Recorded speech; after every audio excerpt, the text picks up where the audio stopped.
So hello fam, welcome to my mini blog. ಇವಾಗ ಎಲ್ಲಿಗೆ ಹೋಗ್ತಿದ್ದೀನಿ ಅಂದರೆ ನಾನು ನನ್ನ ಫ್ರೆಂಡ್ ಜೊತೆ ಆಚೆ ಹೋಗ್ತಿದ್ದೀನಿ. ಅವ್ರು ಫೋನ್ ಮಾಡಿ ಬಾ ಆಚೆ ಹೋಗೋಣ ಅಂತ ಕೂಗಿದ್ರು, ಅದಕ್ಕಾಗಿ ನಾನು ಹೋಗ್ತಾ ಇದ್ದೀನಿ. ನಮ್ಮ ಫ್ರೆಂಡ್ ಮನೆ ಹತ್ರ ಪಾರ್ಕಿಂಗ್ ಮಾಡಿ ಆಮೇಲೆ ಅವ್ರ ಗಾಡೀಲಿ ಹೋದೆ. ಗಾಯ್ಸ್, ಇವರಿಬ್ರು ನಮ್ಮ ಮನೆ ಹತ್ರನೇ ಬರಲ್ಲ. ಯಾಕೆ ಅಂದರೆ ಇವ್ರಿಗೆ ನಾಯಿ ಕಂಡ್ರೆ ಭಯ. ನಮ್ಮ ಮನೆ ಹತ್ರ ನಾಯಿಗಳು ಜಾಸ್ತಿ ಅಂದ್ಬಿಟ್ಟು ಅದಕ್ಕೆ ಇವರಿಬ್ರು ಅಪಾರ್ಟ್ಮೆಂಟಿಗೆ ಬಾರಪ್ಪ, ನಾನು ಕರ್ಕೊಂಡು ಹೋಗ್ತೀನಿ ಅಂತಾರೆ. ನನಗಂತೂ ಫುಲ್ಲು ಚಳಿ ಗಾಯ್ಸ್. ನಂಗೆ ಗಾಡಿ ಓಡಿಸ್ದ್ರು ನನ್ನ ಫ್ರೆಂಡ್ ಇದ್ದವ್ನು ಕೇಳ್ದ, ಲೋ ಏನೋ ತಿಂತೀಯ ಅಂತ.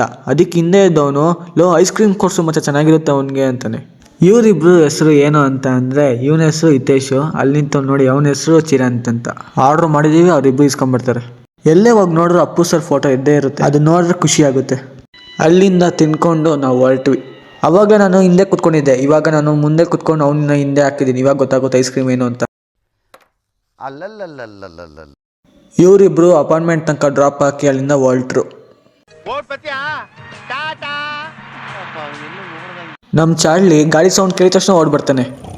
ಹೀಗೆ ನೀ ಎಲ್ಲೂನು ಹೋಗದ ಹಾಗೆ ಸುತ್ತ ನಗಿಸುತ್ತ ನಲಿಯುತ್ತ ಹೀಗೆನೆ ಬದುಕಿನ ಗತಿಯಲ್ಲಿ ತಿರುವೊಂದು ನಾ ಕಂಡಿರುವಾಗ ಎದ್ದು ಎದುರಿದ್ದು ಹಗ್ ಮಾಡು ಸುಮ್ಮನೆ.